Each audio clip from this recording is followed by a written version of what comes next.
We rolling? What's going on, guys? Zac here, and welcome to the Cutting Testament. So, I don't know if you've seen my other video, the Bulking Bible, but it was basically just a run through of all the basic topics around bulking, and I thought I'd make one for cutting.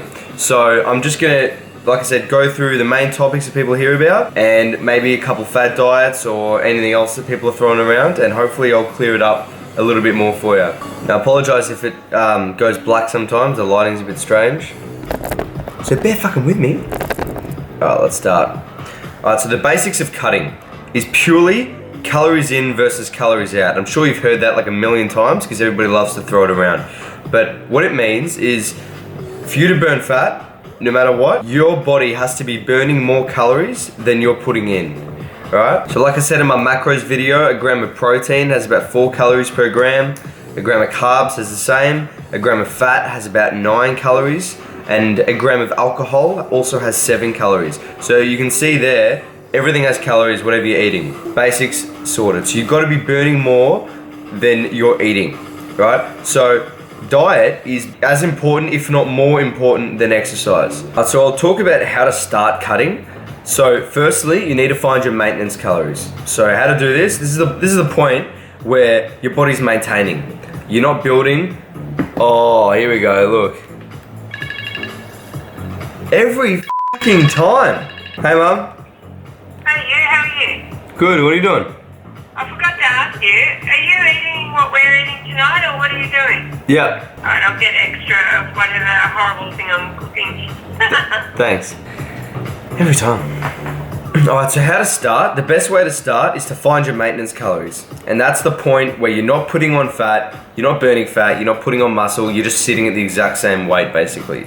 The best way to do this is if you want to use one of the formulas online to give you a bit of an insight, do that, but it's not going to be 100% accurate for you, so you got to use trial and error. So let's say your formula tells you your maintenance is 2500 based on your stats, then try that, and then weigh yourself and see how your weights, if it's changing. If it's not, then adjust your diet, maybe increase or decrease foods. As soon as you find your maintenance, you need to reduce it. I like to reduce it by around 300 to 500 calories and to put yourself in a deficit. That's what's called a calorie deficit. So once you're in that, you're burning. Whether it's muscle or fat, you're burning. But generally, if it's not an aggressive deficit, it's going to be fat. So then I'd aim from there to lose around 500 grams of body weight a week. That's going to make sure that you're not losing muscle because it's not too aggressive, and that it's mainly fat, but it's enough. That's a good amount. You see a lot of guys that are, dropping a kilo a week, and unfortunately, they're probably tapping into a bit of muscle too. So slower is better. And what happens, unfortunately, is when you're dieting and you take out calories, and now you're cutting, your body will adjust. It's smarter than you think. So it'll actually eventually catch up to that. Your metabolism will catch up, and then you'll stop dropping that weight. That might become your new maintenance. So then you're gonna have to drop your calories again. And then again over time. So hence why you start off a diet on 2,500 calories, you end it on 1,500, because your body is slowly becoming less efficient at burning fat. You need less calories to burn the same amount of fat as you were before because your body's caught up. So there's 2 things you can do to speed it up, basically, or just 2 changes you can make. 1, eat less calories, drop them further. 2, add more expenditure, whether that's cardio, whether that's moving around more in the day, another weight session, burning more calories, just expend more. They're the only 2 things you can really play with. Everything else, you can just forget about them. They're minor, they don't really matter as much. The major things you can do is burn more or eat less. Right, so for me, I prefer to just eat less. So maybe for the first 12 weeks of my cut, or 10 weeks, I'll just eat less. But it might get to a point after 12 weeks where my calories are low, I don't want to take any more food out, I'm hungry, in which case I'll start to expend more. And I'll start to add in some cardio sessions. If I want, I might add in a bit more weights, whatever it may be. But basically anything just to keep my food as it is. So doing those 2 things are going to make sure that your body is constantly burning fat and you're responding to the stagnation. So as soon as your body goes, nah, it's caught up, you've plateaued, make a change. Eat less or burn more, right? That'll give you quick results. Then your body will adjust to that again, and then you've got to be constantly on your toes, adapting to the changes that your body is already getting used to. So be wary of that your body's always thinking, it's always changing and adapting. It's trying to survive. It's not trying to get as shredded as possible. You've got to force it. So it's consistency and it's compliance to a plan as well, to whatever plan you're doing, but you've got to be willing to change as you go. You can't just stick to the one thing and think, great, I've got a diet, it's gonna last me 16 weeks. Just get ready to have to drop or make some more changes. So how long should you be cutting for? I say 12 weeks minimum. If you wanna see a massive change, 12 to 16 weeks. 16 weeks is like a standard comp prep. So 16 weeks for me is enough to get as shredded as I wanna be. Generally, no matter where I'm starting from, I'll generally reel it in. But 12 weeks is good enough. That is a long time of losing 500 grams a week for 12 weeks. You're gonna lose 6 kilos. So that's a fair bit of body fat. So yeah, let's talk about cardio. So cardio isn't necessary in a cut. It's a tool that can help you burn more calories. It doesn't mean you have to do it. In the past, I've always had to resort to cardio because I don't want to drop my calories any lower. My metabolism is pretty sluggish, so I might have to diet on about 1500, and I don't want to get any lower than that because it fucking sucks and I'm starving. So I'll probably put in cardio. But there's different ways of doing cardio. There's your standard low intensity like walking, which is my favorite because I actually enjoy it. It's not too hard, especially when you're dieting and you're going through periods of a deficit where you're tired, you have no energy. So I prefer to just go outside and have a walk for half an hour, 40 minutes. That's a method of cardio I enjoy. HIIT cardio, high intensity interval training, I believe is better for fat loss because of the way it works your body. Like, you'll know how difficult it is. Because it's so hard, your body has what's called an afterburn effect. So you burn more calories throughout the day. So say you did HIIT in the morning, the rest of that day you're burning more because your body's like recovering from that HIIT session. Whereas if you go for a walk, you'll burn the calories in your walk, and after that it's pretty cruisy. It doesn't really have an afterburn. But again, I don't like to do HIIT because maybe the first week I'm fine, and then after 6 weeks of dieting and doing HIIT, it's kill me. I just can't do it anymore. It sucks. So yeah, and even now, like what I've been doing lately is instead of doing walking, I'll do more weights just as a means of getting more expenditure in throughout the week. So I'll be doing like 10 sets of 10. You might have seen me do that in addition to my normal training, just to get, you know, more weights, more expenditure, burning more instead of having to walk.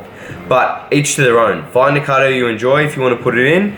If you need to drop a little bit more and you don't want to have to diet harder, you can put in some cardio. Just don't overdo it, because sometimes you can find yourself a bit trapped where you feel like you have to do 5 hours of cardio a week, you know. So a lot of people don't like to do any, and they'll keep it at that and just diet, and that way you're not punishing yourself outside of the gym as well. Alright, specific foods. A lot of people say, what type of foods should I eat cutting?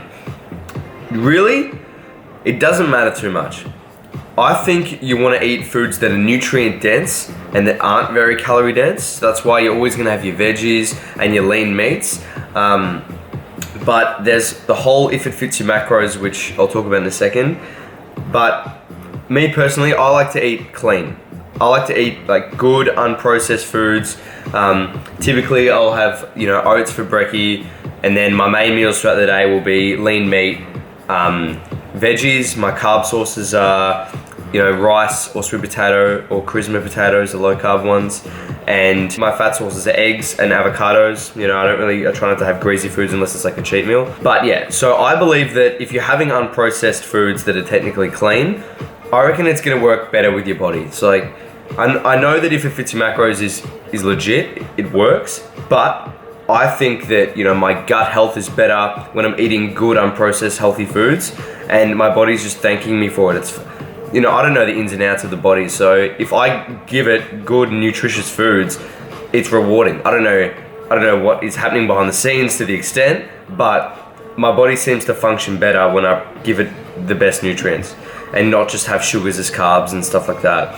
But again, if it fits your macros, that, for those who don't know, that's basically saying that as long as you're hitting your micronutrients and your vitamins and stuff like that as well, you can choose whatever food sources you want to fill up your macronutrients, to fill up your carbs, protein and fats. You can go eat burgers as long as it fits in that range to be in a calorie deficit. And technically that's correct, but like I said before, me personally, I don't feel like that works too well with me. As a last resort, I'll do that. If I'm going out for dinner, I'll use if it fits in macros to make sure I'm eating, I'm within my plan. But on a daily basis, I won't wake up and think, I'll have Cocoa Pops as carbs instead of this, I like to keep things as clean as possible, but that's just me. Play around with it, see what works for you, see what you prefer. Talk about a couple diets. The most popular diet is just a low carb diet. And I'll explain why this works for the majority of people who try it. Low carb diets work because you're reducing your calories as number one, because you cut out carbs. You reduce your calories. You also reduce the negative effects of insulin, because insulin is secreted when you consume carbs. And if you're having carbs throughout the day and you're constantly having insulin, it stops you burning fat. It just puts a hold on fat burning. So if you're constantly having insulin throughout the day, technically it's not a very good environment to burn fat in, because you're constantly anabolic. You want to put on muscle, you want to put on fat. So the low carb diets will keep your body insulin sensitive, meaning when you do have carbs, you deal with them a lot better anyway. Like think about diabetes, that's insulin resistance, so it's doing the opposite of that. And also, you generally, if you're having low carbs, you're having higher protein, higher fats, it's keeping you fuller, so you're gonna eat a bit less anyway. So there's a few different things that contribute to the success of a low carb diet that people don't know about. They just think, I've cut out my carbs, I feel great. The negatives of this is if you cut out your carbs, your glycogen, your muscle storage of carbs is gonna be very low. You'll be depleted, you'll probably feel flat, cranky, you want to murder someone, you can't lift as much as you usually can, your pumps are bad. So I like to diet and keep as much carbs in as possible. So I might take out a little bit of protein, take out a bit of fats, maybe take out a bit of carbs, but don't just drop your carbs. Do it as slow as possible, hang on to those carbs. We'll talk about cheat meals. Everyone knows I love my cheat meals. When to have them and why they're beneficial. I think when I get to a point where I'm getting leaner and I start to plateau a little bit, then I'm thinking, yes, let's put a cheat meal in, and I'll do one weekly. Generally, they're not as massive as the ones I put up on YouTube, but they're still, big to fill me up, and I'll probably have about a couple thousand calories in that one meal. And the reason being is that one, mental break. It gives you something to look forward to throughout the week. It gives you something to diet even harder for a short-term gain. You're looking forward to that next meal. And also, I've spoke about this in my last video, the effects leptin has from an increased carbohydrate. You'll burn more body fat later. Just think about your metabolism sort of getting kicked up a notch, and then the next week you burn more. And for me, I kind of feel like if I have a cheat meal on a Sunday night, on Monday I'm that ready to just get back into dieting and smash it again for another week. It sort of resets me, if you like. Again, you can have a cheat meal or a refeed day, a refeed meal, it's up to you. I used to have refeed days, but now I find that if I structure a refeed day, it'll work. But if I just eat as many carbs as possible in a whole day, I'll go way over my calories, and then it'll set me back a bit. So I like to just have the day of a cheat meal, I reel my calories in. So I'll have a little bit less for brekkie, I won't have my carbs for the day, so I'll eat a bit less, then I'll train, have a cheat meal, fill up. The next day, I might do a bit of intermittent fasting or something like that, just a bit more exercise in the morning of the day after, and kind of just mentally I feel like I'm burning it off. I don't know, it's in the past I've just had it and then back to normal on Monday. You can do that if you like. I've just found lately with these massive cheat meals, I kind of need to diet a little bit the next day, a bit harder as well. So yeah, I've spoken about the cardio. Not the biggest fan, but it's there as a tool. But your number one priority should be weights. So weights when you're cutting is the best. The more muscle you have, the more fat you're going to burn just as a result, because your muscles are active tissue. And also, actually training with weights is a form of energy expenditure. Especially when you're training hard, you're training heavy, your body's chewing up a shitload of calories, and you get the hormonal benefits as well. You get a boost in testosterone, your growth hormone, all these hormones that are like fat burning hormones themselves come from weight training. They don't come from running on the treadmill. So keep weights as a number one priority. Don't sacrifice weights because you want to do cardio. Keep weights as number one. Keep it the same. Keep it the same as off season. Don't do more reps. You know, don't try ridiculously up your volume in the gym in the one session. Just keep it as normal as possible. Still aim to progressively overload in the gym because you still want to try gain muscle. Technically you can't if you're natural, but you still want to try. At least try and gain a little bit, try and maintain, do whatever you can in the gym. So yeah, I still do, you know, sets of 8 to 12 when I'm cutting. It doesn't change when I'm bulking. I might do a bit more heavy sets just to test myself when I'm bulking because I've got more nutrients. But when I'm cutting, I don't drastically change my training system. It's quite similar. I'll talk about supplements. So there's a few supplements I use when I'm cutting and I think are really important. And then a couple other ones I don't use, but I'll still run through them. L-carnitine is probably my favorite one. L-carnitine is an amino acid that helps shuttle the fat molecules into the bloodstream to be burnt. So it assists in fat burning. It doesn't burn fat directly, but it assists in your body to burn fat. So think of your body of having its own pool of carnitine, and when that gets depleted because you're burning fat, then you need to fill it up. So that's where carnitine comes into play, because you're literally topping up that pool that your body has. So technically it doesn't even matter when you have it. I like to have it pre-workout just because I feel as though it's just getting it done. But you can literally have it whenever. So morning, pre-workout, even post-workout, it doesn't really matter as long as you get about 2 grams in a day. Also, another one I like to use is like OxyShred. It's a stimulant fat burner. Anything with a bit of caffeine in there, a few other natural fat burners. It's got its carnitine, but for me, I'll use that as either a pre-workout or something just in the morning as a pick-me-up. Like I'm drinking it now just because it's enjoyable. But it'll suppress my appetite too. Caffeine is an appetite suppressant anyway, so I find in the morning, if I want to do a bit of fasting or anything like that, I'll just have an Oxy and hold that from food for a couple of hours. And that has benefits anyway, which I can talk about in a second. So there's carnitine, there's caffeine, you know, like a stimulant-based fat burner. Protein isn't a fat burner. Protein doesn't burn fat. Having a protein supplement is adding in 150 calories worth of protein. If your diet demands it and you're not eating enough, 100% have a protein shake throughout the day at some point. But if you're like me and you're eating solid meals of meat and maybe one shake, then you don't need to overdo it with the protein. So I'll have mostly meat meals. I'll have a shake in the morning, but other than that, like I won't have one post-workout because I've got enough protein in, because I'm eating it, right? So don't think you buy a protein shake and it's gonna make you lean. The only way it will is if you're replacing bad habits. Maybe you have a protein shake as a snack. Like I know protein has like a high thermogenesis, like it's burning in your body, but definitely not more than you're taking in. So use protein depending on your own needs. Just think, am I getting enough in through my diet? Do I need to supplement with a shake to have as a snack or in between meals? Definitely that's a good idea. Again, indirectly, the more muscle you have, the more fat you're gonna burn. So protein's a good option to make sure you've got enough, you're building your muscle as well. Creatine. Now creatine isn't a fat burner, but a lot of people for some reason drop creatine when they're cutting because they think it makes them hold water. But if you take it properly, you only take 5-10 grams a day, you're gonna hold water inside your muscle cell. You're not gonna hold it under your skin.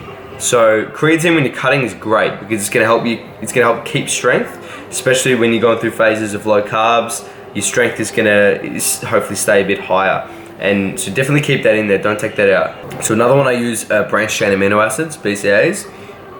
What they're gonna do is they're gonna speed up muscle recovery. They're gonna act as protein sparing nutrients basically. And so when you're training, you sip on BCAAs and you'll stop your body breaking down its own muscle tissue. So I like to sip on them during training, even throughout the day because they're 0 calorie basically. So you just sip on them throughout the day, especially when I'm feeling a little bit more sore.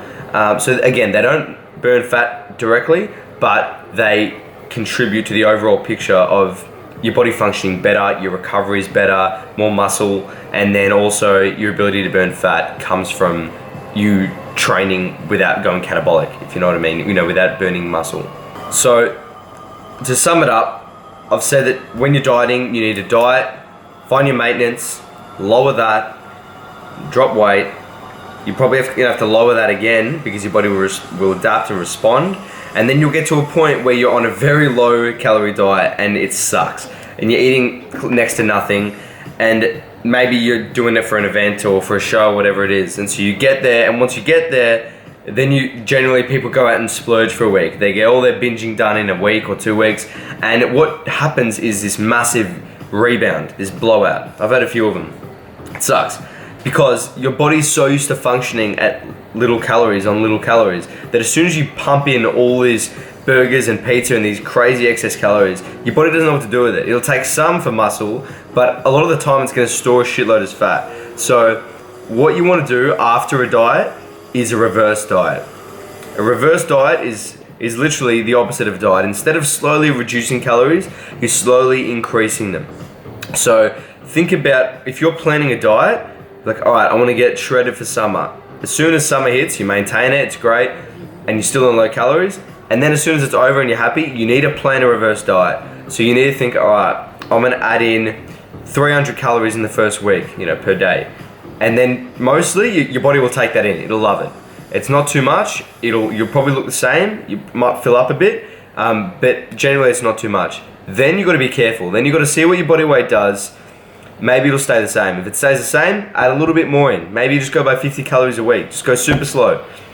Let your metabolism slowly adjust and keep up with the food intake. So hopefully, after a successful reverse diet of, say 12 weeks, you'll be eating, 2,000 extra calories, just say, and you'll look exactly the same. You won't have put on that body fat. So that's why the time after a diet is very crucial, because you can literally go back to your set point of 12% body fat in weeks, in a matter of 3 weeks of just not thinking about it. So I know you feel like you want to break after a diet, but believe me, you'll be that stressed out if you just yo-yo it, and then you get to a point where you're like, I look exactly like I did before and it's only been 3 weeks. So that's why reverse diet is key, and it's often overlooked. So just make sure if you're planning a diet, plan extra months after of strict adherence to a reverse diet. You'll thank me. You'll thank me. You'll thank yourself. You won't fucking thank me. You'll thank yourself. Oh, intermittent fasting. I did want to touch on intermittent fasting. Some people don't like it. I like it for a few reasons. Basically what it is, it's not eating for a longer period of time. So often I'll use intermittent fasting. I won't eat brekkie till sometimes 12 p.m. or 1 o'clock. But I don't reduce the calories, above normal. I'll keep my normal food intake and I'll just squeeze it into a smaller window. So I like intermittent fasting because, say I'll get up, I might do a training session, or if I'm doing cardio, I might do a cardio session fasted. And if I can hold off on food, I will. And I'll hold off on food, and then it gets to a point where I get to fit in my day's worth of calories, from 1 p.m. till 8 p.m. So for me, that's great psychologically because I feel like I'm eating more. But even like they say that there's hormonal benefits to fasting because you get higher GH, you're burning more fat. Your body was designed to fast as cavemen, you were always fasting. So there's a few arguments for and against, but I would only do it if you enjoy it and it suits your lifestyle. I wouldn't push it and I wouldn't force yourself. If you hate it, there's no point. See, I don't mind waiting out a little bit and eating more food later. I don't mind holding off on that. But if you're the type of person that needs a meal every 3 hours, then just do that. There's no point fasting because you'll probably hate it and you'll stress yourself out. So there's no point. Alright guys, so that's it for me. Thank you for watching. Please subscribe. I'm sorry if it was a bit all over the shop. It's hard to talk about a whole bunch of information without going through every single little thing and taking about 2 hours. So what I might do next time is get you guys to ask your specific questions about cutting, and I'll address them in the one video if that works a bit better. But this is a good starting point for someone who doesn't really know too much about dieting or where to start. It's a good starting point, bit more information for you. With that being said, I hope I provided a good insight into how to get fucking shredded, mate. All massive, but mainly shredded.